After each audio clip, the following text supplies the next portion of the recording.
దేవుని నామానికి స్తోత్రములు కలుగును గాక. మరొకసారి ఈ మూడవ ఉపవాస దినాన దేవుడు మనతో తన వాక్యము ద్వారా మాట్లాడటానికి ఆయన సిద్ధముగా ఉన్నారు. మనం కూడా సిద్ధముగా ఉందాం. ఆయన మనతో మాట్లాడాలి. మన హృదయాలు, మన మనస్సులు, మన జీవితాలు, మన కుటుంబాలు, మన గృహాలు సమాధానపరచబడాలి, నెమ్మదిపరచబడాలి, మనశ్శాంతి కలిగి ఉండాలి, ఆనందం సంతోషము దేవుడు మనకు అనుగ్రహించాలి. దానికి ముందుగా మనం కూడా ఎలా ఉండాలి అనే దాని గురించి కూడా మనం జాగ్రత్తగా మనము చూసుకోవాల్సిందిగా మనం చేస్తూ ఉన్నాం. మరి ఆ రీతిగా చూడండి ఒకసారి చక్కటి మాట. మత్తయి సువార్త 21వ అధ్యాయము 22వ వచనమును దయచేసి మనం జ్ఞాపకం చేసుకుందాం. మీ హృదయాలు స్పందించే విధంగా ఉండాలి, దేవుని నామాన్ని మహిమపరిచే విధంగా ఉండాలి. దయచేసి ఆ విషయాన్ని జ్ఞాపకం చేసుకోవాల్సిందిగా నేను మనవి చేస్తూ ఉంటున్నాను. చదువుకుందాం. మత్తయి సువార్త 21వ అధ్యాయం 22వ వచనం మనం చదువుదాం. మరియు మీరు ప్రార్థన చేయనప్పుడు వేటిని అడుగుదురో అవి దొరికినవని నమ్మిన ఎడల మీరు వాటన్నిటిని పొందుదురని వారితో చెప్పారు. ప్రార్థన చేసుకుందాం. మౌనిటిగా ప్రేమించిన మా పరమ తండ్రి, మీ నామానికి వందనాలు, స్తోత్రాలు, స్తుతులు, కృతజ్ఞతాస్తుతులు మేము క్షమిస్తూ ఉంటున్నాము నాయన. మరొకసారి మీ సంరక్షణ జ్ఞాపకం చేసుకుని వాక్యం ద్వారా మాతో సూటిగా స్పష్టంగా మాతో మీరు మీ అధికారమైన స్వరంతో మాట్లాడమని వేడుకుంటున్నాం. వినగలిగే చెవులు, గ్రహించగలిగే హృదయం, మనస్సును మాకు అనుగ్రహించమని వేడుకుంటున్నాం. ఈ మూడవ దినాన మీరు మాట్లాడే అంశము ప్రభువా మీరు మాత్రమే మాట్లాడమని వేడుకుంటూ ఉన్నాం. మీరు మాట్లాడితే ప్రభువా మా జీవితాల్లో ప్రభువా కార్యాలు జరుగుతాయి. మీరు మాట్లాడితే మా కుటుంబాలు బాగుపడతాయి. మీరు మాట్లాడితే మాలో ఉన్న అనారోగ్యము, బలహీనత, నొప్పులు అన్నీ కూడా స్వస్థపరచబడతాయి, బంధించబడతాయి, పాదలు కొట్టువేయబడతాయి. మీ అధికారంగా స్వరము చేత మీరు మాతో మాట్లాడమని వేడుకుంటున్నాం. మేము మీ స్వరము వినాలి. ఆ స్వరము వినే కృప మాకు అనుగ్రహించమని, అటు చెవులు కూడా మాకు అనుగ్రహించమని మేము వేడుకుంటూ ఉన్నాం. మాలో నిర్లక్ష్యము ప్రభువా మాలో ఉండకుండా, లేకుండా, రాకుండా సహాయం చేసి మహిమ పొందమని యేసుక్రీస్తు నామములో అడిగి వేడుకుంటున్నాము తండ్రి. ఆమేన్. హల్లెలూయా. దేవుని వాక్యము సెలవిస్తున్నటువంటి మాటలు మనం ఇక్కడ చూస్తూ ఉంటూ ఉన్నాం. ఏమంటున్నాడు ఇక్కడ ఆయన? మరియు మీరు ప్రార్థన చేయున్నప్పుడు వేటిని అడుగుదురో అవి దొరికినవని నమ్మిన ఎడల మీరు వాటన్నిటిని పొందుదురని వారితో చెప్పెను. వాక్యం సెలవిస్తున్న చక్కటి మాటలు మనం చూస్తున్నాం. మీరు ప్రార్థన చేసేటప్పుడు వేటినైతే మీరు అడుగుతూ ఉన్నారో అవి మీరు దొరికినవని నమ్మాలి అని దేవుని వాక్యం ద్వారా మనం ఇక్కడ గమనిస్తూ ఉన్నాం. అయితే వాక్యం మనతో మాట్లాడుతున్న విషయం ఏంటిదనంటే అడిగినవి పొంది ఉన్నాము అని నమ్మాలి. ఎవరు నమ్మాలి? ఎవరైతే ప్రార్థన చేస్తున్నారో వారు నమ్మాలి. ఆమేన్. హల్లెలూయా. చక్కటి మాటను చెప్పి నేను ముందుకు సాగాలని ఆశపడుతూ ఉన్నాను నమ్మకముల గురించి. మార్కు సువార్త 16వ అధ్యాయము 16వ వచనము ఒక మాట చెప్పబడుతూ ఉంది. నమ్మి బాప్తిస్మము పొందినవాడు రక్షింపబడును, నమ్మిన వానికి శిక్ష విధింపబడును. నమ్మని వానికి శిక్ష విధింపబడును. అది పోయిపోయి అసలు సంగతి ఏమంటున్నాడు ఇక్కడ? నమ్మని వానికి అది. నీ ప్రార్థనను చేస్తున్నావు, బాగుంది. నీ ప్రార్థనకు చక్కటి ప్రార్థన చేస్తున్నావు, కానీ నీ ప్రార్థన పైన నీకే నమ్మకం లేకపోతే, దేవుడు కార్యం చేస్తాడని నమ్మకపోతే ఏం కలుగుతుందంటే అక్కడ చెప్పండి, శిక్ష. నిన్న దినంలో మనం మాట్లాడుకున్నాం కదా, నిన్న విశ్వాసం గురించి మాట్లాడుకున్నాం. విశ్వాసమును అవిశ్వాసంగా ఎవడైతే ఉంటాడో వాడు శిక్షింపబడతాడు. ఇంకో వేరే విధంగా మనం చూస్తూ ఉన్నాం కదా. ఈ రోజున నమ్మని వానికి శిక్ష విధించబడుతుంది. ఇప్పుడు ప్రార్థన కూటం మరి ఏర్పాటు చేయబడింది. ఏర్పాటు చేసుకున్నారు ఎవరు? ఎస్తరమ్మ కుటుంబం. మరి ఇప్పుడు ఈ ప్రార్థనలను నమ్మకపోతే కార్యాలు జరగవు, నమ్మకపోతే శిక్ష కూడా విధించబడుతుంది అని వాక్యం ద్వారా మనం చూస్తున్నాం. చాలాసార్లు వాక్యం చదివినాం కదా. ఎప్పుడైనా గ్రహించినామా ఈ మాట? గ్రహించలేదు. ఎందుకు అనంటే గ్రహింపులోకి రాలేదు కనుక. దేవుని వాక్యం సెలవిస్తున్న మాట ఏంటిదనంటే, నువ్వే నమ్మకంతోనైతే ప్రార్థన చేస్తున్నావో ఆ నమ్మకం నీలో లేకపోయినట్లయితే నీకేం కలుగుతుందంట? మరి నువ్వు నమ్ముతావా? శిక్ష విధించినట్టుగా చూసుకుంటావా? అది నీ పైన మాత్రమే ఆధారపడి ఉన్నది. హల్లెలూయా. దేవుని వాక్యం సెలవిస్తుంది, నమ్ముట నీ వలనైతే నమ్మువానికి సమస్తము సాధ్యమే. అది నీ వలనే సాధ్యము, ఇంకెవ్వరి వలన సాధ్యము కాదు. నీ వలనే నువ్వు సాధ్యము చేసుకోవాలని దేవుని వాక్యం ద్వారా మనం చూస్తూ ఉంటున్నాం. కనుక నమ్మని ప్రతి వానికి శిక్ష విధింపబడుతుందన్న సంగతిని మీ మైండ్లో పెట్టుకోండి. మీరు నమ్మకపోతే మీకు శిక్ష, నమ్మితే మీరు గొప్ప కార్యాలు చూస్తారని వాక్యం చెప్తూ ఉంది. అలాగనే ప్రార్థన చేసే ప్రతి వాడు కూడా నమ్ముట నీ వలనైతే నమ్మువానికి సమస్తము సాధ్యమే అన్న వాగ్దానం ఏదైతే ఉందో అది నెరవేర్చబడుతుంది అన్న సంగతిని జ్ఞాపకం చేసుకోవాలి. అందుకే వాక్యంలోనికి వెళ్ళక ముందు దేవుడిగా ఈ హెచ్చరికను మీకు చేస్తూ ఉన్నారు. ఇక్కడ కూర్చున్న ప్రతి బిడ్డ కూడా ఈ దేవుని వాక్యాన్ని మీరు నమ్మి తీరాలి. ఒకటి. రెండవది, మీరు ఏ ప్రార్థన అయితే చేస్తూ ఉన్నారో ఆ ప్రార్థన పైన కూడా నీకు నమ్మకము కలిగి ఉండాలి. వాక్యం సెలవిస్తున్న మాట మనం చూస్తున్నాం. బలా నమ్మకమైన మంచి దాసుడా, ఈ కొంచెంలో నీవు నమ్మకముగా ఉంటివి గనుక అని వాక్యం చూస్తున్నాం. అనేకమైన వాటి మీద దేవుడు నిన్ను అధికారిగా ఆయన నిన్ను నియమిస్తాడు. నమ్మకం అనేది మరణం వరకు ఉండాలని కూడా చెప్పబడతా ఉంది. ప్రకటన గ్రంథంలో 2వ అధ్యాయం 10వ వచనం చూస్తున్నాం. మీరు కొంతకాలం మీకు శ్రమ కలుగుతుంది, అయినను మీరు ఏం చేయాలి? నమ్మకం కలిగి. ఎప్పటి వరకు నమ్మకం కలిగి ఉండాలంట? మరణము వరకు. మరణము నిన్ను చేరే వరకు నువ్వు నమ్మకముగా ఉండాలని మనం చూస్తూ ఉన్నాం. కనుక ఈ రీతిగా అడుగుడి. ఆమేన్. హల్లెలూయా. అడిగిన వాటిని ఎల్లను పొంది ఉన్నారని నమ్మాలి. మనం ప్రార్థన చేసి ఏమో దేవుడు చేస్తాడో చేయడం అంటే శిక్ష. ఏంటిది? శిక్ష విధింపబడుతుంది. ఏమో అంటే మీకు శిక్ష పడుతుంది. అది జ్ఞాపకం పెట్టుకోండి. జీవితంలో ఇంకెప్పుడు కూడా మీరు ప్రార్థన చేసి ఏమో అన్నరా మీకు శిక్ష వస్తుంది. ఇది నాకు దేవుడు బయలుపరిచిన విషయం. ఆమేన్. హల్లెలూయా. అంటే నాకంటే నా కోసం కాదు, మీ కోసమే ఇది. ఎందుకంటే నేను నమ్ముతా కాబట్టి. ఆమేన్. హల్లెలూయా. నాకు సంబంధమే లేదు దీని విషయంలో. ఎవరైతే నమ్మకంగా ఉండరో, ఎవరైతే నమ్మకంగా లేరో, ఎవరైతే నమ్మకమైనటువంటి జీవితమును అనుసరించరో వాళ్ళకి శిక్ష విధించబడుతుందని దేవుని వాక్యము ద్వారా మనం ఇక్కడ గమనిస్తూ ఉన్నాము. హల్లెలూయా. కాబట్టి ఈరోజు మనము 3 దినాల ఉపవాస ప్రార్థనలో 2 దినాలు అయిపోయాయి. 3వ దినంలో కూడా ప్రార్థనలు అన్నీ అయిపోయాయి. ఇప్పుడు ఏం చేయాలి? మనం ఇప్పుడు అడిగిన వాటిని ఎల్లను పొంది ఉన్నామని. ఆమేన్. హల్లెలూయా. నా వెనకాల చెప్పండి. అడిగిన వాటిని ఎల్లను నేను పొందుకొని ఉన్నానని నమ్ముచున్నాను. హల్లెలూయా. ఈ నమ్మకమే నీ జీవితంలో అద్భుత కార్యాలను జరిగిస్తుంది. ఈ నమ్మకమే నీ జీవితంలో మహత్కార్యాలు జరిగిస్తుంది. ఈ నమ్మకమే నిన్ను ఆత్మీయ జీవితంలో బలపరుస్తుంది. ఈ నమ్మకమే నీ జీవితంలో నిన్ను ఆత్మీయంగా ముందుకు నడిపిస్తుంది. ఈ నమ్మకమే నీ జీవితంలో సంఘములో నిన్ను ఒక స్థాయిలో నిలబెడుతుంది. ఈ నమ్మకమే నీ సంఘములో, నీ జీవితంలో దేవుడు నిన్ను ఒక ఆయుధముగా, ఒక పనిముట్టుగా ఆయన నిన్ను వాడుకుంటాడని ఈ వాక్యము ద్వారా మనం ఇక్కడ హెచ్చరికను మనం పొందుకుంటూ ఉన్నాము. హల్లెలూయా. హల్లెలూయా. నమ్మదగిన వాడే నలు దిశలా నెమ్మది కలుగా చేయువాడే.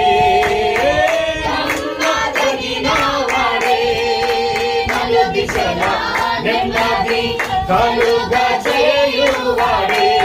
నా జీవితము జీవితమంతా అనుసరించినాడే.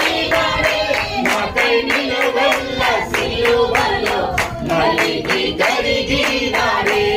నా జీవితము జీవితమంతా అనుసరించినాడే. నాకై నిలువెల్ల సిలువలో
నమ్మదగిన దేవుడు, నమ్ముకోదగిన సహాయకుడు.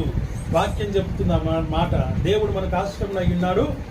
ఆపత్కాలంలో మనకు నమ్మదగిన దేవుడు, నమ్ముకోదగిన సహాయకుడు అని వాక్యం చెప్తూ ఉంది.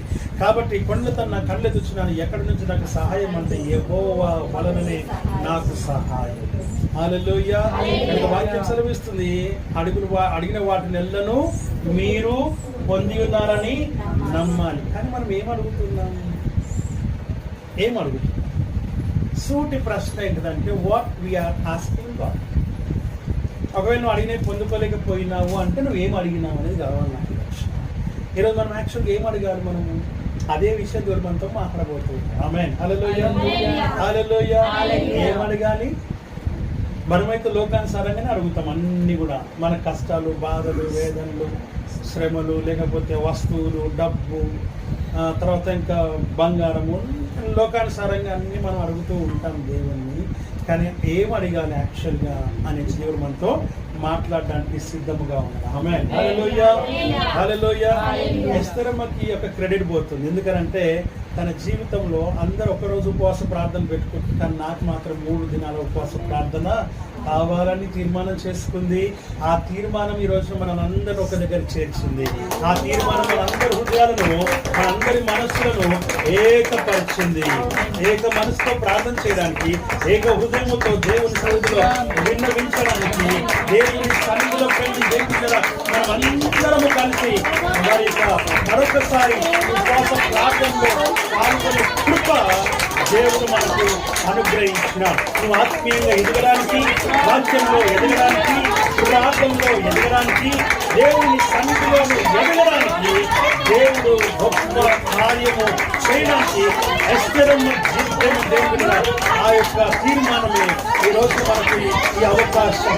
కనుక ప్రేమ దేవుని బిడ్డలారా, ఈ రోజున మరి ఎస్తరమ్మ ద్వారా మనకు కలిగిన ఈ అవకాశాన్ని మనము సద్వినియోగం చేసుకుందాం. ఆమేన్. హల్లెలూయా. హల్లెలూయా. ఈ తీర్మానాలు చాలా గొప్పవి. ఎందుకంటే 3 దినాల ఉపవాస ప్రార్థన అంటే సామాన్యమైనటువంటిది కాదు. ప్రేమ దేవుని బిడ్డలారా, మన ఆత్మీయ జీవితం, మన ప్రార్థన జీవితం, మన వాక్య జీవితం, మన యొక్క సంఘ సహవాస జీవితమును, మన యొక్క వాక్య జీవితమును ఏం చేస్తుంది? అనుదినము మరలా ఉజ్జీవింప చేస్తూ ఉంది. హల్లెలూయా. ఏం చేస్తుంది?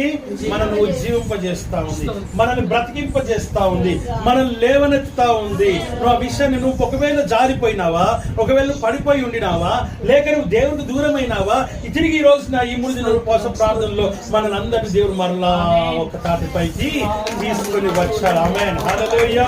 ఈ అవకాశాన్ని మరి ఎస్తెరమ్మ ద్వారా మనకు కలిగింది. హల్లెలూయా. హల్లెలూయా. ఇట్టి తీర్మానాలు, ఇట్టి ఆలోచనలు, ఇట్టి తలంపులు, ఇట్టి ఉజ్జీవము ప్రతి హృదయంలో, ప్రతి గృహములో కూడా రావాలని. ఎందుకనంటే 3 దినాల ఉపవాస ప్రార్థన చాలా అద్భుతమైనటువంటిదే కాదు, నిజమైనటువంటి ప్రార్థన జీవితం, నిజమైన ఆత్మీయ జీవితంలోనికి మనము ప్రవేశించగలుగుతాం. ఆమేన్. హల్లెలూయా.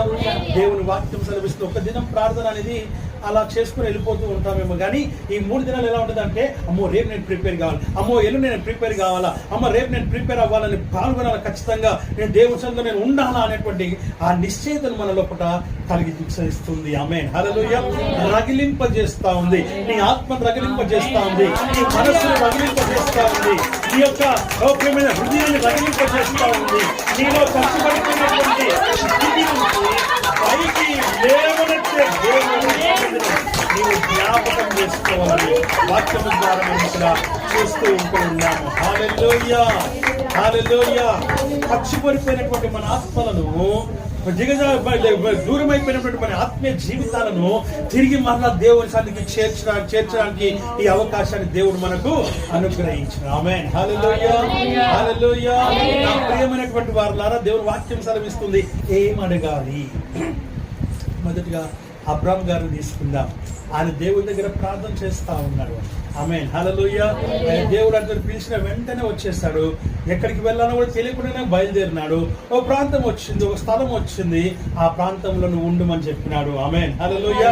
అప్పటి వరకు ఆయన నడుస్తూనే ఉన్నాడు. కొన్ని దినాలు, కొన్ని వారాలు, కొన్ని నెలలు నడుస్తూనే పోయినాడు. అప్పుడు ఇట్లా బైక్స్ కానీ, కార్స్ కానీ, ట్రైన్స్ కానీ, బస్సెస్ కానీ లేవు.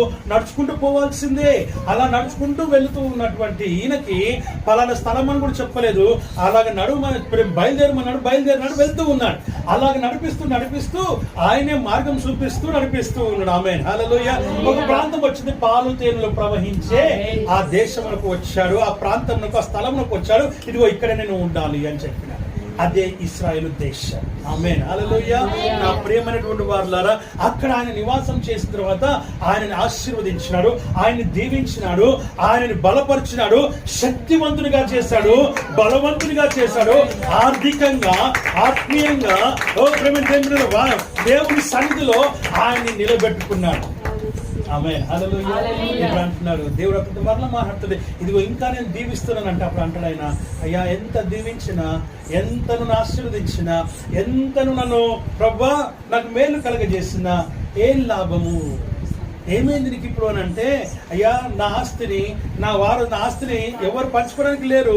ఇదిగో నా ప్రధాన పనివాడైనటువంటి ఎలియాజర్కి కదా ఇదంతా పోయేది. ఇంకా అలాంటప్పుడు ఈ ఆశీర్వాదం దేనికి అన్నట్టుగా దేవునితో మాట్లాడినప్పుడు ఆయన అంటాడు, ఇదిగో నేను నీకు కుమారుని ఇస్తా. ఆమేన్, హల్లెలూయా. నీకు సంతానం ఇస్తా అని చెప్పి దేవుడు వాగ్దానం చేస్తున్నాడు. ఆమేన్, హల్లెలూయా, హల్లెలూయా.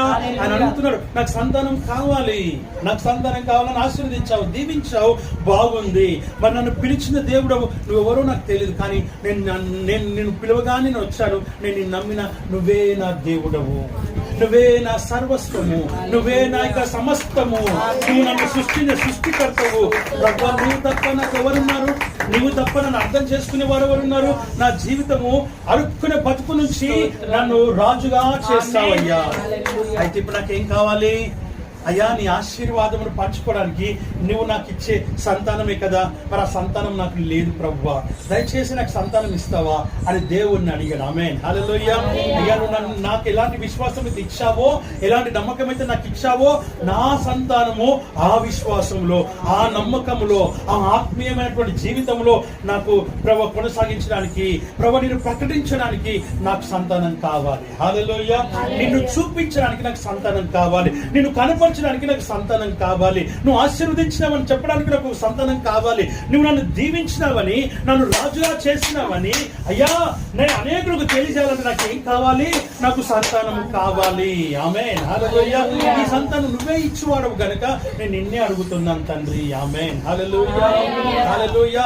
అడగకుండానే అన్ని ఇచ్చావు, నేను ఒక్కటి అడుగుతున్నాను, నాకు సంతానం కావాలి. హల్లెలూయా, హల్లెలూయా. ఇది ఆత్మీయంగా దేవుడు నిన్ను కూడా ప్రశ్నిస్తూ ఉన్నాడు. ఏ రోజైనా ప్రభువా ఒక్క ఆత్మనైనా నీ సన్నిధిని నేను నడిపించలేకపోయాను, నాకు సంతానం కావాలని అడిగావా? నాకు సంతానం కావాలని అడిగావా? అడగకపోతే ఈరోజు రాత్రి ఇంటికి వెళ్ళినాక నాకు సంతానం కావాలని అడుగుదాం. ఆమేన్, హల్లెలూయా. ఏ సంతానం కావాలి మనకి? ఆత్మీయమైన సంతానం కావాలి. అయ్యా, ఒక్కరినైనా నేను దేవుని నీ సన్నిధి తీసుకొని వెళ్ళాలి, ఒక్కరినైనా నేను కనాలి ప్రభువా, ఒక్కరినైనా నేను సంపాదించాలి ప్రభువా, ఒక్కరినైనా నేను ప్రభువా నీ కొరకు నేను కనాలి, నేను ఏర్పాటు చెయ్యాలి, నీ సన్నిధి నేను తీసుకొని రావాలి. ఇది నాకు ప్రభువా ఇవ్వునైనా ఈ ఆశీర్వాదం నాకు కావాలి అని అడుగుతున్నాను. ఆమేన్, హల్లెలూయా. ఈ రోజున ఎవరైతే ఇంకా దేవునికి ప్రేమ దేవునిగా ఆయన సంతానమును పొందుకోలేదో, ఒకవేళ ఆత్మీయంగా నువ్వు కనలేదో, ఈ రాత్రి కాల సమయంలో దేవుడు నీతో మాట్లాడుతూ ఉన్నాడు. అబ్రహాము దేవునితో మాట్లాడినాడు, ఆ దేవుడు అబ్రహాముతో మాట్లాడినాడు, అబ్రహాము దేవునితో మాట్లాడుతూ ఉన్నాడు. ఇద్దరి మధ్యలో సంభాషణ జరుగుతా ఉంది. ఇద్దరి మధ్యలో ప్రేమ దేవుని బిడ్డల వాక్యము సెలవిస్తున్న మాటలు మనం చూస్తూ ఉన్నాం. ఇద్దరి మధ్యలో ఏం జరుగుతుంది? రోజున ఇద్దరి మధ్యలో సంబంధ బాంధవ్యాలు పెరుగుతూ ఉన్నాయి. హల్లెలూయా. అబ్రహాముతో దేవుడు మాట్లాడుతున్నాడు, అబ్రహాము దేవునితో మాట్లాడుతూ ఉన్నాడు. ఎంత గొప్ప దేవుడు ఆయన. హల్లెలూయా, హల్లెలూయా. వాక్యము సెలవిస్తున్న మాటలు మనం చూస్తున్నాం. ఇప్పటి వరకు మనకి ఆలోచన రాకపోయి ఉండొచ్చు, ఇప్పటి వరకు నువ్వు ప్రయత్నం చేసి ఉండకపోయి ఉండొచ్చు, ఇప్పటి వరకు నువ్వు పట్టించుకోకపోయి ఉండవచ్చును, ఇప్పటి వరకు నువ్వు నిర్లక్ష్యంగా ఉండి ఉండవచ్చును, ఇప్పటి వరకు నువ్వు చేయాలనేటువంటి ఆలోచన తలంపు నీలో పుట్టి ఉండకపోవచ్చును. ఈ రాత్రి కాల సమయమున నీ లోపల ఆలోచనే కాదు, తలంపే కాదు, నీ హృదయంలో పుట్టాల్సింది ఏంటిదంటే, నేను నా దేవుని కొరకు ఒక సంతానమును, ఒక కుమారుని, ఒక కుమార్తెను నేను పొందుకోవాలి, నేను నా దేవునికి అప్పగించాలి, నా దేవుని కొరకై నేను జీవిస్తాను, నా దేవుని కొరకై నేను ప్రార్థిస్తాను, నా దేవుని కోసం నేను ప్రయత్నము చేస్తాను. ఆమేన్. హల్లెలూయా, హల్లెలూయా. ఇది తీర్మానం ప్రేమ దేవుని బిడ్డలారా. నువ్వు చేయాల్సిన తీర్మానము, దేవునితో మాట్లాడుతూ ఉన్నాడు. ఎప్పుడు చూసినా ఈ లోకానుసారంగా కాదు, నువ్వు ప్రార్థన చేయాల్సింది ఆత్మానుసారంగా నువ్వు ప్రార్థన చేయి. ఆత్మానుసారంగా దేవుని సన్నిధిలో విన్నవించు, ఆత్మానుసారంగా దేవుని సన్నిధిలో విజ్ఞాపన చేయి, ఆత్మానుసారంగా దేవుని సన్నిధిలో నీవు రోదన చేయి, ఆత్మానుసారంగా దేవుని సన్నిధిలో నువ్వు కన్నీరు కాచు, ఆత్మానుసారంగా నువ్వు దేవుని సన్నిధిలో నీ గుండెలు బాదుకో, ఆత్మానుసారంగా దేవుని సన్నిధిలో నీవు ప్రేమ దేవుని బిడ్డలారా కన్నీరు కార్చి ప్రేమ దేవుని బిడ్డలారా సంపాదించదలసినటువంటి ఆశీర్వాదం. ఆమేన్. హల్లెలూయా, హల్లెలూయా. వాక్యం సెలవిస్తుంది, అట్టి ఆత్మీయమైన వాటిని నువ్వు అడగాలి. ఏమడగాలి? ఆత్మీయమైనవి నువ్వు అడగాలని వాక్యం ద్వారా మనం చూస్తూ ఉన్నాం. హల్లెలూయా, హల్లెలూయా. నా ప్రేమ దేవుని బిడ్డలారా, 3 దినాల ఉపవాస ప్రార్థన అనగానే నేను ఎప్పటి నుంచో ప్రార్థన చేయడం మొదలుపెట్టా. కారణం ఏంటంటే, నేను అనేక దినముల తర్వాత నేను పాల్గొనబోతూ ఉన్నా. అనేక దినముల తర్వాత ఇగో ఎస్తెరమ్మ ద్వారా ఒక గొప్ప అవకాశం నాకు దొరికింది ప్రభువా అని దేవుని సన్నిధిలో సంతోషించి ఆనందించి గంతులు వేసినటువంటి జీవితం నాది. ఆమేన్. హల్లెలూయా. వాక్యం సెలవిస్తున్న మాటలు మనం ఇక్కడ చూస్తూ ఉంటూ ఉన్నాం. ప్రేమ దేవుని బిడ్డలారా, అట్టి మనస్సు, అట్టి హృదయాన్ని ఈ రోజుగా దేవుడు నాకు ఇచ్చిన. ఆమేన్. హల్లెలూయా. ఈ రోజు నీవు కూడా పొందుకోవాలని వాక్యం ద్వారా మనం చూస్తుంటున్నాం. అనంటే ఒక్క గడియను మీరు నాతో కలిసి ప్రార్థన చేయలేరా? ఆమేన్. హల్లెలూయా. ఒక్క గడియను మీరు నాతో కూర్చొని ప్రార్థన చేయలేరా? ఇంతకంటే ఘోరమైంది ఇంకొకటి లేనే లేదు. ప్రేమ దేవుని వాక్యం సెలవిస్తున్న మాటలు మనం చూస్తూ ఉంటూ ఉన్నాం. అడగండి, అవన్నీ పొందుకొని నమ్మండి. కానీ ఏం అడగాలి? మొదటిది సంతానం అడగాలి. ఆత్మీయ సంతానం నువ్వు అడగాలి. ఇప్పటి వరకు అడగలేదు.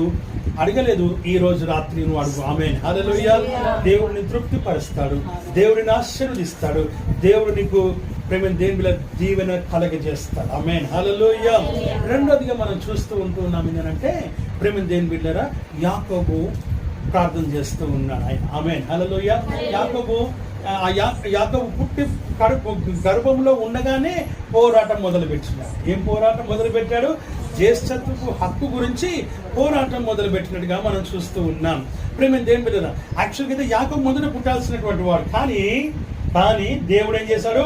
యాకోబుని వెనకకి లాగి ఏశావును ముందుకు పంపించాడు. ఆయన ఊరుకున్నాడా? ఊరుకోలా. వాడి మడమను పట్టుకొని, కాళ్ళను పట్టుకొని ఆడితో పాటే వచ్చాడు. నేను చూసారు ఎంత ఎట్లుందో. పోరాటం అంటే అలా ఉండాలి. ఆమేన్. హల్లెలూయా. చేసిన ప్రార్థన చేసిన అయిపోయిందా? హల్లెలూయా. మడమను పట్టుకోవాలి, గట్టిగా పట్టుకోవాలి. ఏశావు వాడిని వదిలిపెట్టలా. ఏశావును వదిలిపెట్టకుండా గట్టిగా పట్టుకొని వాడు ఇంతనే వచ్చాడు. ఎవరు? యాకోబు. ఆమేన్. హల్లెలూయా, హల్లెలూయా. యాకోబు జీవితం చాలా గొప్పది. కానీ అంత గొప్ప మనిషిని కూడా దేవుడు శిక్షించినాడు. చెప్తా తర్వాత, ఎందుకంటే ఇది అందులోది కాదు కాబట్టి. దేవుడు మనం అనుకుంటున్నాం యాకోబు చాలా నిజంగా గొప్పవాడే, కానీ యాకోబు కూడా తప్పు చేశాడు. తప్పు చేస్తే యాకోబు శిక్ష పడింది. మనం అనుకుంటున్నాం మనకు శిక్ష పడదు అనేసి. మనకు అప్పుడప్పుడు కలుగుతుండే అప్పుడు చిన్న అవన్నీ మన జీవితంలో జరగకూడని సంఘటనలు జరుగుతున్న శిక్షలే అనుకుంటున్నాను నేనైతే ఖచ్చితంగా. హల్లెలూయా. మరి ఇప్పుడు అట్లాగే ఉంది కథ చూస్తుంటే. ఎందుకంటే నమ్మని వారికి శిక్ష విధింపబడును, ఎవరైతే విశ్వసింపడో వారికి. ఆమేన్. హల్లెలూయా. దేవుని వాక్యం సెలవిస్తున్న మాట మనం చూస్తూ వచ్చినాం. కాబట్టి ఇక్కడ యాకోబు మడమను పట్టుకొని వచ్చేసాడు బయటికి.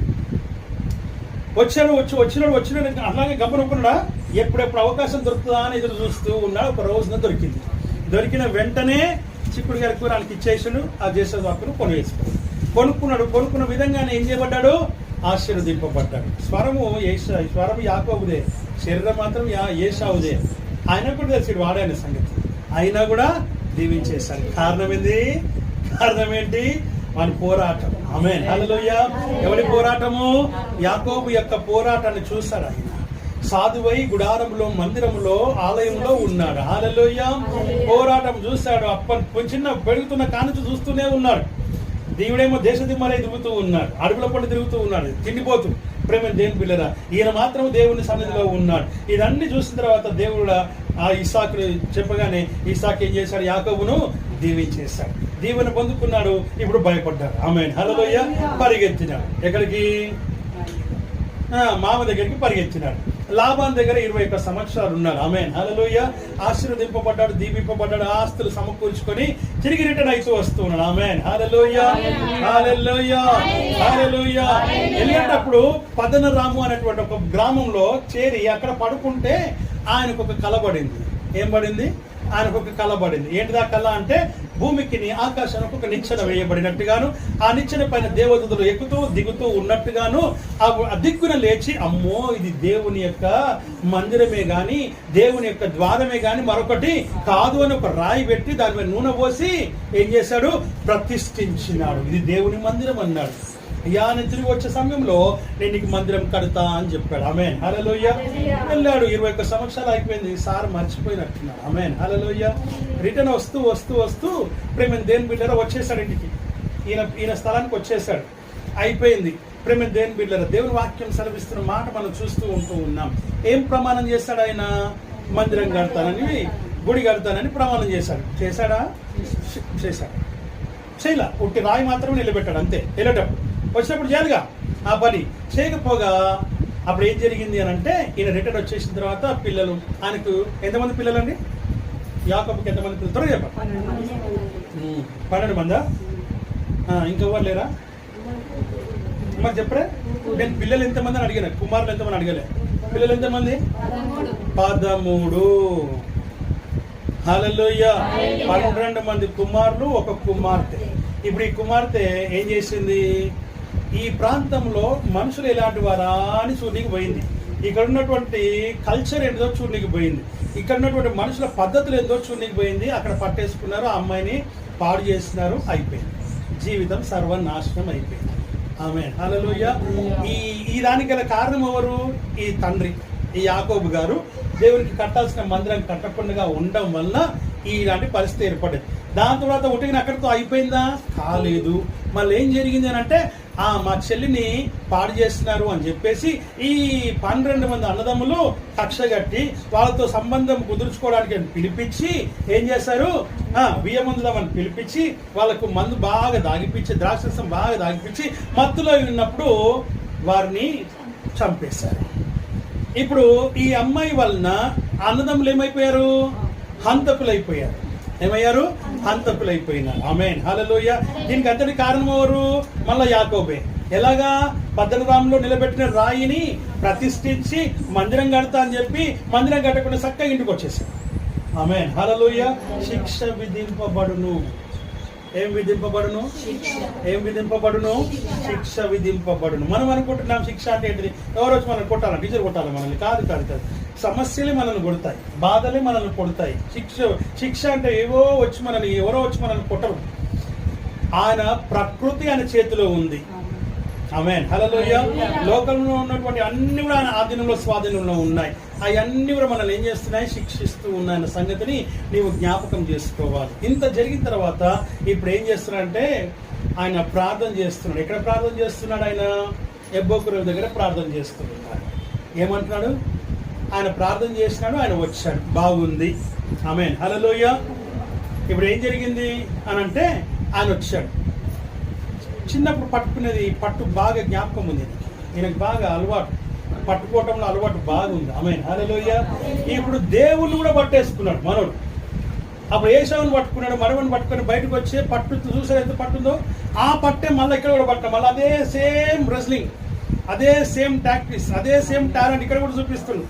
ఆమేన్, హల్లెలూయా. పట్టుకున్నాడు, వదిలిపెడతాడు. అయ్యా నన్ను బోని అంటున్నాడు ఆయన. తెల్లవారుతుంది నన్ను బోని అంటే ఆయన అంటాడు, నువ్వు నన్ను ఆశీర్వదించు, నువ్వు నన్ను ఆశీర్వదించు. నువ్వు నన్ను ఆశీర్వదిస్తేనే కానీ నిన్ను పోనివ్వను. హల్లెలూయా, హల్లెలూయా. నువ్వు నన్ను ఆశీర్వదిస్తేనే నీకేం తక్కువ, నాకేం తక్కువ కాలే, అంత ఉంది, ఆస్తి ఉంది, అంతస్తు ఉంది, పేరుంది, అన్నీ ఉన్నాయి నాకు, మస్తు ఉంది. కానీ నా ఆశీర్వాదం ఏంటంటే నేను చేసిన తప్పుని నేను మరలా సరిదిద్దుకోవడానికి నన్ను ఆశీర్వదించు. ఇక నా పిల్లలు, వాళ్ళ పిల్లలకి ఈ శిక్ష రాకుండా నన్ను ఆశీర్వదించు. మనం చేసే తప్పులు వాటన్నిటి దేవుని దగ్గర ఏం చేయాలా? ఒప్పుకోవాలా. ఇక్కడ నేను అదే పని చేస్తాను, ఒప్పుకుంటున్నాడు.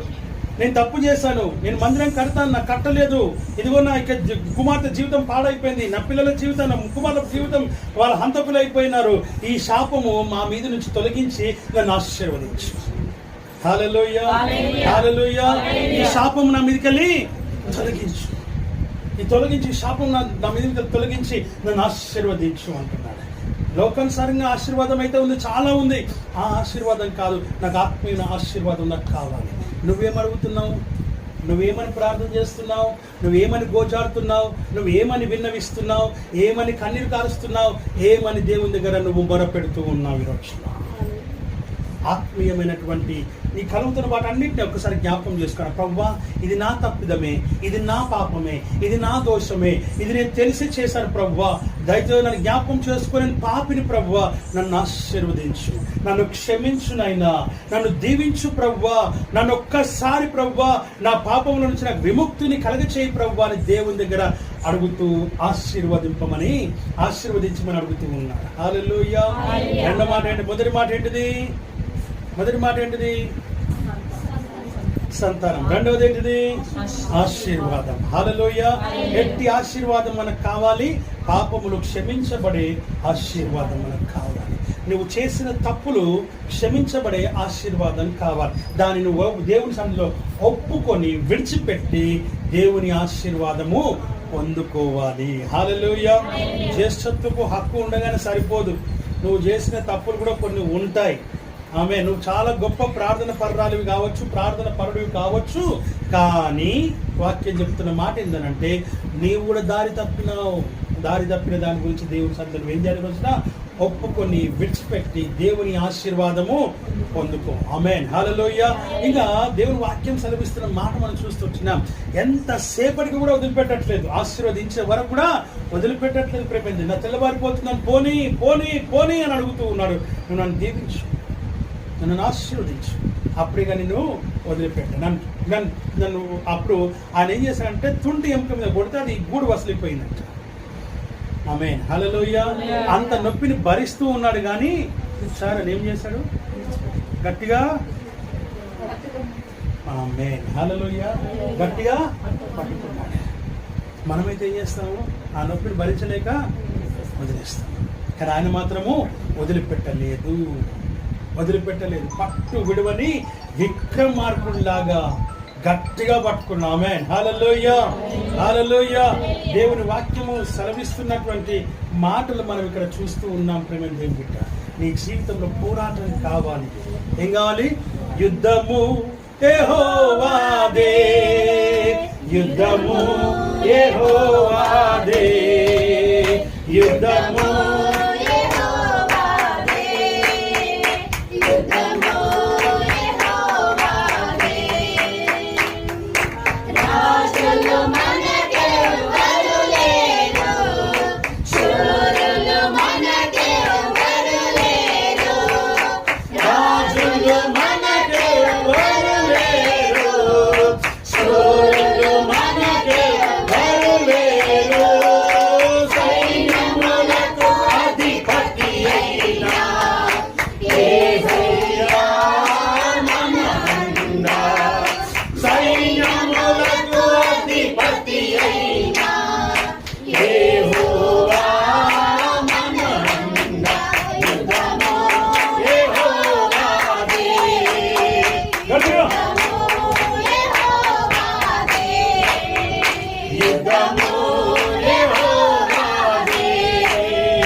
యుద్ధం.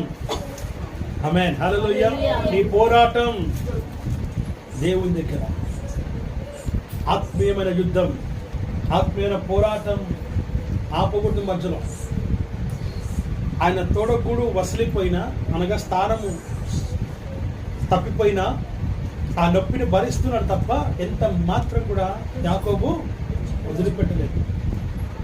చేసిన తప్పు ప్రేమ దేని బిడ్డలు కప్పిపుచ్చుకోవడానికి ప్రయత్నం చేయట్లా, ఒప్పుకుంటూ ఉన్నాను. ఒప్పుకున్నమే కాకుండా అంటున్నాను, నన్ను దీవించు, వాటన్నింటిలో నుంచి నాకు విడుదల కలగచ్చు. అవన్నీ విడుదల పొందితేనే తప్ప, అవన్నీ క్షమించబడితేనే తప్ప నీ జీవితంలో కార్యము చేయలేదు. నువ్వు ఆత్మీయంగా అడుగు దేవుణ్ణి, నీకేం కావాలో అవన్నీ దేవునికి అనుగ్రహిస్తాడు. అంతేనా? ఇక వేదమని ఆమేన్, హల్లెలూయా. దేవుడి వాక్యం సెలవిస్తున్న మాటలు మనం ఇక్కడ చూస్తూ ఉంటాం. ఒక ఆయన బూడిదలో కూర్చున్నాడు, గోనె పట్ట కట్టుకున్నాడు, తల మీద ధూళి పోస్తున్నాడు. ఎవరైనా చాలా మంది ఉంది కదా. ఆమేన్. ఎవరైనా యోబు. ఆమేన్, హల్లెలూయా. ఎవరు?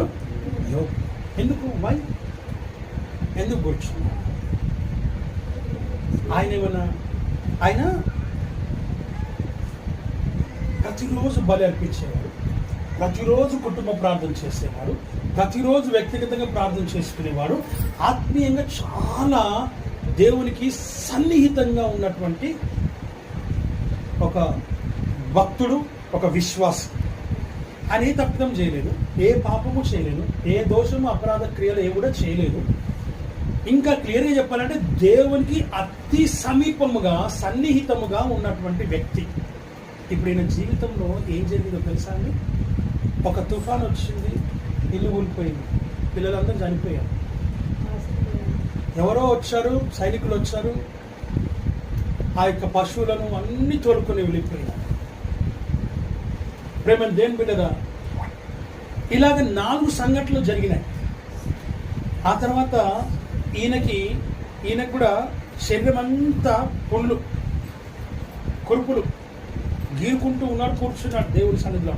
స్నేహితులు అందరూ వచ్చారు, నువ్వు ఎంతో పెద్ద తప్పు చేస్తుంటే కానీ ఇంత శిక్ష నీకు రాదు, ఎంత పెద్ద తప్పు చేసావో, ఏం పాపం చేసావో, ఏం చేయకూడని తప్పు చేసావో అని చెప్పి అందరూ ఆయన్ని తులనాడుతూ ఉన్నారు. ఆమేన్, హల్లెలూయా, హల్లెలూయా, హల్లెలూయా.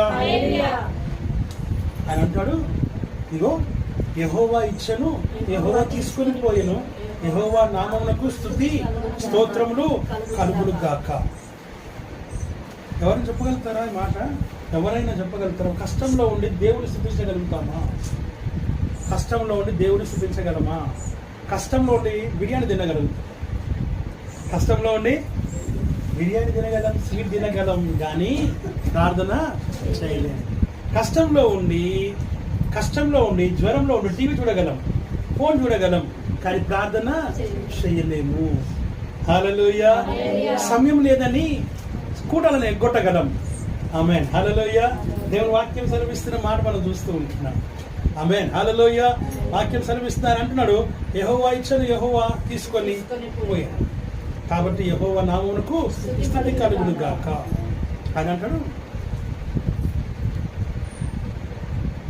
ఈ సమస్తం ఏవైతే ఉన్నాయో ఒక్క మాట దేవునికి వ్యతిరేకంగా నేను మాట్లాడలేదు. ఒక మాట అంటాడు ఆయన, చక్కటి మాట ఏంటంటే, దేవుడు నన్ను దర్శిస్తేనే కానీ. ఆమేన్, హల్లెలూయా, హల్లెలూయా. నాతో ఎవరు మాట్లాడాలి? నేను ఎవరితో మాట్లాడను, నేను దేవునితోనే మాట్లాడాను. నీ కష్టంలో, నీ శ్రమలో, నీ బాధలో, నీ వేదనలో, నీ ప్రార్థనల్లో ఇప్పుడు ఏమడగాలి? దేవుణ్ణి ఏమడగాలి? దేవుని స్తుతిస్తూ ఉండాలి, దేవుని నామని గణపరుస్తూ ఉండాలి. మనం ఏం చేస్తున్నామో తెలుసా? మన కష్టకాలంలో కష్టాల గురించి ఆలోచన చేస్తున్నాం. ఈ కష్టము, ఈ బాధ, ఈ వేదన, వాటి గురించి ఆలోచించి మన బుర్ర ఫ్రై అవుతుంది. ఏమవుతుంది? ఫ్రై అయిపోతుంది. మనం మాత్రము వదిలిపెట్టట్లేదు, ఇంకా ఆలోచిస్తున్నాం. ఒక్కసారి పక్కకు పెట్టి చూడండి, బుర్రను పక్కకు పెట్టి చూడండి, అసలు ఆలోచన పక్కకు పెట్టి చూడండి, ఒకసారి దేవుని నామని స్తుతించి చూడండి. ఒకసారి జరిగిపోయిన దాని గురించి మనం ఏమైనా చేయగలమా? ఏం చేయలేం కదా. ఒక్కటి చేయగలం. ఏంటిది? యేసయ్యను స్తుతించడం. హల్లెలూయా. అప్పుడు ఏవైతే జరిగిపోయినాయో అవి సరిచేయబడతాయి దేవుణ్ణి స్తుతించడం వలన. అందుకే అన్నాడు ఆయన. మాట చదవండి దయచేసి, మాట చదవండి. 1వ అధ్యాయం 30 వచనం చదవండి. 1వ అధ్యాయం 30 వచనం చదవండి. యోబు. యేసు నాయన తండ్రి. చదువు. ఎన్ని? 21. అదే 20వ వచనం. అమ్మా, నా తల్లి గర్భములో నుండి దిగంబరినై వచ్చుతుని, దిగంబరినై ఎక్కడికి నేను వెళ్ళుదును. యెహోవా ఇచ్చెను, యెహోవా తీసుకొని పోయెను. యెహోవా నామమునకు స్తుతి, మహిమ, ఘనత, ప్రభావములు కలుగును గాక. ఈ సంగతులలో ఏ విషయమందు యోబు ఏ పాపమును చేయలేదు, దేవుడు అన్యాయము చేసెనని చెప్పను లేదు. అన్యాయం చేసిన దేవుడు అన్యాయం చేసిన ఎక్కడ కూడా చెప్పలేదు. హల్లెలూయా, హల్లెలూయా. 2వ అధ్యాయం తీసేసినావా? 2వ అధ్యాయం అది కూడా చదువు. 10వ వచనం, 9-10 వచనాలు. అతని భార్య వచ్చి నీవు ఇంకను యథార్థను విడవకుందువా, దేవుని దూషించి. ఎవరు దూషించమంటుంది అమ్మాయి? అమ్మగారు ఎవరిని దూషించమంటున్నారు? ఎందుకు? ఆమె కోపం వచ్చిందంటే, ఇప్పుడు చూడు, బాగా వినాలి. చేస్తారమ్మా, మంచి లగ్జరీ లైఫ్ జీవిస్తూ హాల్లో ఏసీ, బెడ్రూమ్లో ఏసీ, కిచెన్లో ఏసీ, బాత్రూంలో ఏసీ, మంచి లగ్జరీ లైఫ్. రోజు పనోళ్ళు, వంట చేసేటోళ్ళు ఉన్నారు, జ్యూస్ ఇచ్చేటోళ్ళు ఉన్నారు, పని చేసేటోళ్ళు ఉన్నారు. అన్నీ ఇంత లగ్జరీ లైఫ్ ఉన్నటువంటి ఏ రోజంట రోజుకు ఒక చీర, మళ్ళీ అదంతా ఒక్కొక్కటి ₹1,00,000 చీరలు కొంటే, అమ్మగారు కొంటే. అమ్మగారి యొక్క స్టేటస్ తగ్గే ప్రసక్తే లేదు. ₹1,00,000 తక్కువ చీర ఉండదు. హైయెస్ట్ అంటే 10 లక్షలు. ₹1,00,000 డైలీ వేర్ వాడుతుంది ఆమె. 10 లక్షలు మాత్రమే బయట కట్టుకుంటుందా. ఫంక్షన్కి అయితే 20 లక్షలు. అలాంటి జీవితం నుంచి ఒక్కసారి రోడ్డు మీద పడతాను, కోపం రాదా? మరి నేను అర్థం చేసుకున్నా ఆమె బాధని. ఉమ్మా ఇంటున్నావా? హల్లెలూయా.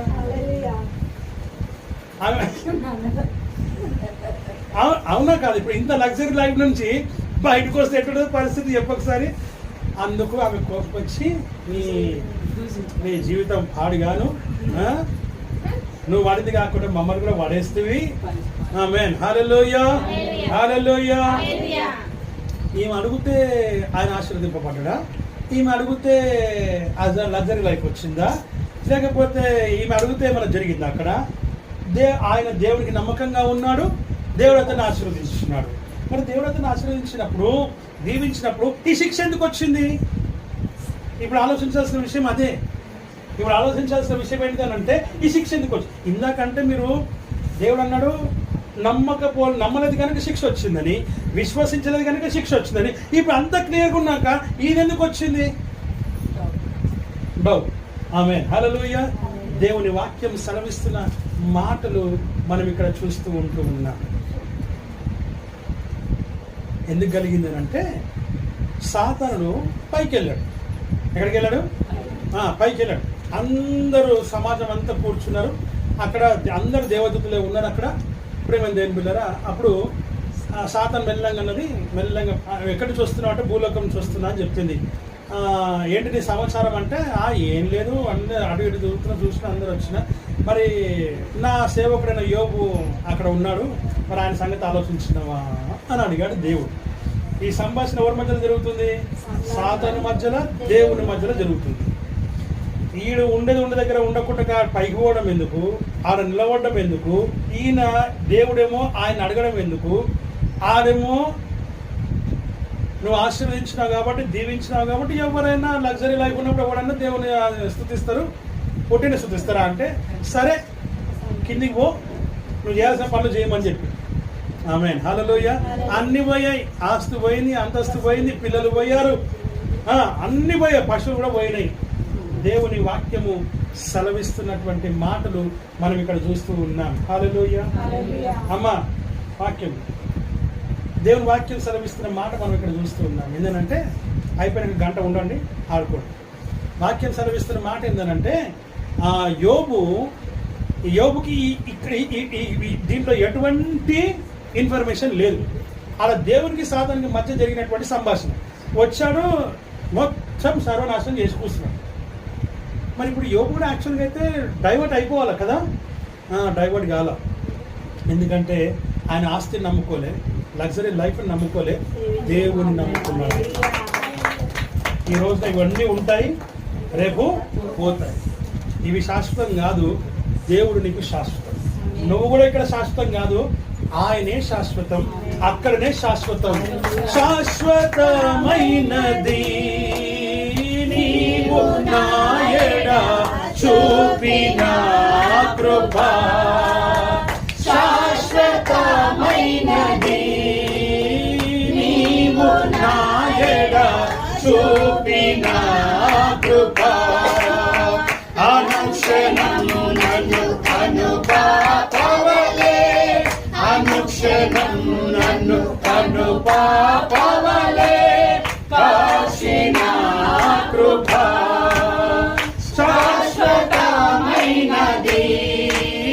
నీవు నాయడ చూపిన కృపా, అనుక్షణం నన్ను అనుపాపవలే, అనుక్షణం నన్ను అనుపాపవలే కాచిన కృపా, శాశ్వతమైనది నీవు నాయడ చూపిన కృపా. తల్లి తన బిడ్డలను మరచిన నేను మరువాలేనంటివే, తల్లి తన బిడ్డలను మరచిన నేను మరువాలేనంటివే, నీదు భావను నీవనాలి అభయమిచ్చితివే, నీదు మగనియే నన్ను ఆదరించెనులే, శాశ్వతమైనది నీవు నాయడ చూపిన కృపా. హల్లెలూయా. శాశ్వతమైనటువంటి ప్రేమతో దేవుడు మనల్ని ప్రేమిస్తూ ఉన్నాడు గనుక నీ ఎడల ఆయన తన కృపను చూపిస్తూ ఉన్నాడు, నిన్ను ప్రేమిస్తూ ఉన్నాడు ఆయన. గనుకనే వాక్యం సెలవిస్తా ఉంది. యోబు అంటున్నాడు, ఇదిగో ఈ విషయంలో ఏ విషయం నాకు ఎటువంటి ఏమి ఇన్ఫర్మేషన్ లేదు, కానీ దేవుని సన్నిధిలో మాత్రం స్థిరంగా నిలబడ్డాడు. హల్లెలూయా, హల్లెలూయా. అన్ని పోగొట్టుకున్నాడు. భార్య కూడా అంటుంది, దేవుని దూషించి చచ్చిపో, ఏకంగా సాగునే కొడుతున్నాను. ఈమెం భార్యలో నాకు అర్థం కాదు. ఆమె హల్లెలూయా. ఏకంగా సావునే కోరుతుంది నా ప్రియమైనటువంటి భార్యలారా. కానీ ఆయన అంటాడు, ఆయన ఏమంటాడు చదువు, మా మాట చదువు. అందుకతడు మూర్ఖురాలు మాట్లాడినట్టు నువ్వు మాట్లాడుతున్నావు, మనము దేవుని వలన మేలును ఆశీర్వాదము దీవెనలు అన్ని పొందుకున్నాము, మరి కీడును ఎందుకు మనం అనుభవింపకూడదు? అటు బాగానే చూస్తున్నాం, ఇటు కూడా చూద్దాం. ఆమేన్, హల్లెలూయా. అంటే మన కాత్రీన్ అట్లా మనము అదే కోరుకుంటాం, కానీ ఇటు ఎందుకు కోరుకుంటాం? కింద నుంచి పైకి పోతా అంటే మంచిగా ఉంటుంది, కానీ పైనుంచి కిందికి రమ్మంటే ఎందుకు వస్తారు? నేనైతే రా. ఆమేన్, హల్లెలూయా, హల్లెలూయా. చెప్పండి, వస్తారా? ఎవరు రాదు, నాకు తెలుసు ఆ సంగతి. కనుక వాక్యం సెలవిస్తున్న మాట ఏంటిదనంటే ఆయన అంటున్నాడు, యెహోవా ఇచ్చను, యెహోవా తీసుకెళ్తాడు, యెహోవా నామమునకు స్తుతి కలుగును గాక. ఏం అడిగాడు దేవుణ్ణి? ఆయన ఏమి అడగలేదు. నువ్వు నాకు కావాలని అంత ఆయన. ఆమేన్. ఏమన్నాడు? నువ్వు నాకు ఆఖరి అధ్యాయం దీనాను త్వరగా త్వరగా త్వరగా త్వరగా ఆఖరి అధ్యాయంలో 200 ఆశీర్వాదం చదువుదాం. మీ వేలు పెట్టిన దగ్గర నుంచి కిందికి, అక్కడనే. మరియు యోబు తన స్నేహితుల నిమిత్తము ప్రార్థన చేసినప్పుడు యెహోవా అతని క్షేమ స్థితిని మరలా అతనికి దయచేసి, మరియు యోబు పూర్వము కలిగిన దానికంటే పూర్వము ఎంత కలిగి ఉన్నాడో రెండంతలు అధికముగా 5 కోట్లు కలిగి ఉన్నాడు. ఇప్పుడు ఎంత అయింది? 10 కోట్లు అయింది. ఆమేనా? యెహోవా అతనికి దయచేసెను. హల్లెలూయా, హల్లెలూయా. ఇక్కడ ఇంకో గొప్ప విషయం జరిగింది. మనం ఈ విషయం తెలుసుకోవాలి. ఏంటంటే ఎవరైతే ఆయన నిందించినారో, ఎవరైతే ఆయన అవమానపరిచినారో, ఎవరైతే ఆయన తులనాడినారో, ఎవరైతే ఆయన్ని అనేక రకాలుగా తిట్టినారో వాళ్ళందరి గురించి మళ్ళా యోబు గారు ప్రార్థన చేయాల్సిన పరిస్థితి ఏర్పడింది. ఆయన ప్రార్థన చేస్తేనే వారు క్షమించబడ్డారు. హల్లెలూయా. నువ్వు నిలబడితే అంత గొప్ప ఆధిక్యత దేవుడు నీకు ఇస్తాడు. నువ్వు అడిగేయని కరెక్ట్గా అడగాలి. నువ్వేం అడగాలనో అవే అడగాలి. అడగకూడని కాదు నువ్వు అడగాల్సింది. ఇలాగా దేవుని వాక్యం సెలవిస్తుంది. అంతకుముందు 5 కోట్లే తన ఆస్తి, ఇప్పుడు 10 కోట్లు అనుకుందాం, 100 కోట్లు అనుకుందాం, ఇప్పుడు 200 కోట్లు. ఎలా వచ్చింది? పద్మశ్రీ కైసాయా. ఆమేన్. ఎంత కష్టపడుతూ వచ్చినాయి ఇవన్నీ? ఎంత కష్టపడుతూ వచ్చినాయి? 6 నెలలు. ఈ 100 కోట్లు అంతకుముందు ఎన్నో సంవత్సరాలు కష్టపడితే కానీ అవి రాలే. కానీ ఇక్కడ మాత్రము 6 నెలలు. కానీ 6 నెలలు 600 సంవత్సరాల కష్టాన్ని అనుభవించారు. హల్లెలూయా. ఆయన స్థిరంగా నిలబడ్డాడు కాబట్టి, స్థిరమైన మనసు కలిగి ఉన్నాడు కాబట్టి, స్థిరమైన హృదయం, ఆలోచన, తలంపులు కలిగి ఉన్నాడు కాబట్టి ఆ 6 నెలలు ఆయన బాధను అనుభవించినప్పటికీ కూడా ఏ మనుషుడు కూడా భరించలేనంట. అంత భయంకరమైన పుండు అంటారు, భయంకరమైన కురుపులు అంట, భయంకరమైనటువంటి నొప్పి అంట. శరీరం అంతా నొప్పి. చిన్న పెయిన్ వస్తేనే మనం తట్టుకోలేము. తలనొప్పి వస్తే తట్టుకోలేము మనం, కడుపు నొప్పి వస్తే తట్టుకోలేము మనం. కానీ ఆయన 6 నెలలు అదే గోనె పట్ట, అదే బూడిద, అదే ధూళి తల మీద ఉండగలమా? హల్లెలూయా. దేవుని వాక్యం సెలవిస్తున్న మాట మనం చూస్తున్నాం. అందుకు దేవుడు 2 అతన్ని దీవించినాడు. హల్లెలూయా. అన్యాయంగా దేవుడు చేసిన ఒక్క మాట కూడా పలుకను లేదు గనుక 2 ఆశీర్వాదం వచ్చింది. నువ్వు అడగాలి. అంత కష్టంలో కూడా దేవుని స్తుతించే జీవితం నీలో కలగాలి. దేవుని స్తుతిస్తే నువ్వు ఆశీర్వదించబడతావు.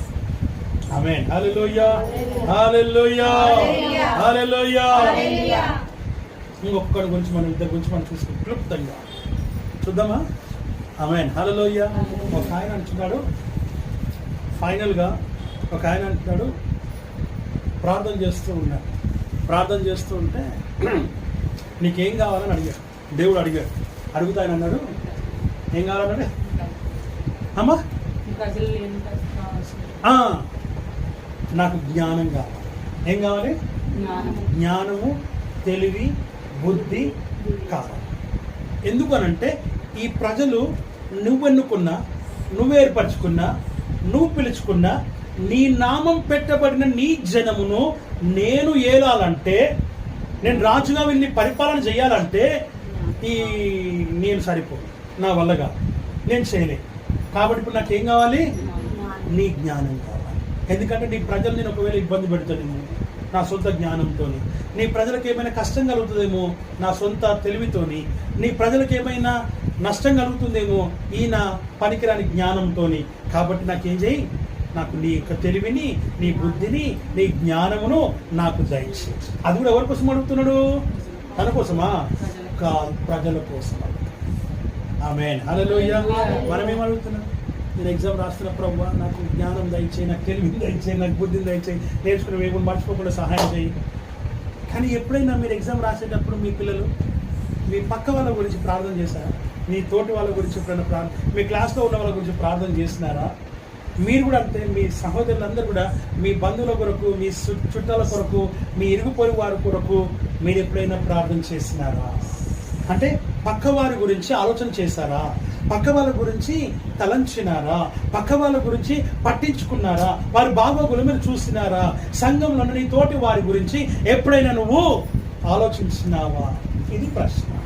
ఆమేన్. హల్లెలూయా. అందుకే ఇక్కడ భక్తులు అంటున్నాడు, నీ యొక్క బుద్ధి, జ్ఞానం, తెలివి నాకు. అప్పుడు వాటితో పాటు దేవుడు ఏం చేశాడు? తెలివినిచ్చాడు, బుద్ధినిచ్చాడు, జ్ఞానం ఇచ్చాడు. తర్వాత వాటితో పాటు ఐశ్వర్యం కూడా ఇచ్చాడు. హల్లెలూయా. ఐశ్వర్యము, బంగారము, వజ్ర వైడూర్యాలు, డబ్బు, కెంపులు, రత్నాలు, ఆమేన్, హల్లెలూయా, అన్ని లోకంలో పేరు కూడా ఇచ్చేశారు.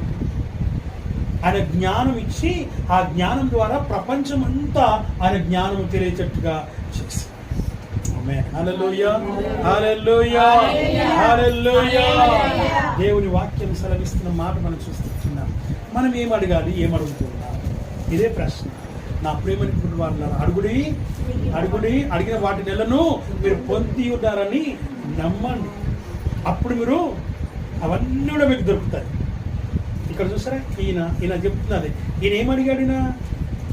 లోకంలో పేరు ప్రఖ్యాతలు అడగలేదు, డబ్బు అడగలేదు, ఐశ్వర్యం అడగలేదు, ఇంకేం అడగలేదు. ఒకటే ఒకటి అడిగాడు ఏంటంటే ఆత్మీయమైన వాటిని అడిగాడు. వాటితో పాటు అన్నీ వచ్చేసాయి. వాటితో పాటు అన్నీ వచ్చేసాయి. మరి నువ్వేం అడగాలనో ఈ రాత్రి కాల సమయంలో తీర్మానం చేసి, నువ్వేం అడిగినావు ఇప్పటి వరకు, ఎందుకు నీకు జవాబు దొరకలేదు, ఎందుకు నీకు ఈరోజు ఆ యొక్క దేవుని యొక్క స్వరము నీకు వినపడలేదు, దేవుని సన్నిధి నుంచి నీకు ఎందుకు ఉత్తరము రాలేదు? ప్రేమ దేవుని దీన్ని బట్టి నిన్ను పరిశీలన చేసుకొని పరీక్షించుకొని దేవుని దగ్గర ప్రార్థన చేయి. అడుగు. దేవుని వచ్చిన అడగాల్సిన వాటిని మనం అడిగితే దేవుడు వాటితో పాటు నీకు కావాల్సినవి కూడా, నీకు తెలియనివి కూడా దేవునికి ఇస్తాడు. నీవు గుర్తుకు లేనివి కూడా నీకు ఇస్తాడు. నువ్వు మర్చిపోయినవి కూడా నీకు ఇస్తాడు. మర్చిపోయినవే కాదు, గుర్తుకు లేనివే కాదు, నీకు ఇంకా ఏం అవసరం ఉందో కూడా వాటిని కూడా దేవుడు నీకు ఇస్తాడు. కానీ ఏం అడగాల? అడగాల్సినవి అడగాలి. ఆత్మీయమైన వాటిని అడిగితే అన్ని నీకు సమకూర్చబడతాయి. హల్లెలూయా, హల్లెలూయా. ఆ విషయాన్ని జ్ఞాపకం చేసుకొని దేవుని సన్నిధిలో మనం ముందుకు సాగుదాం. అటు రీతిగా దేవుని యొక్క వాక్యంను ఆశీర్వదించి దీవించును గాక.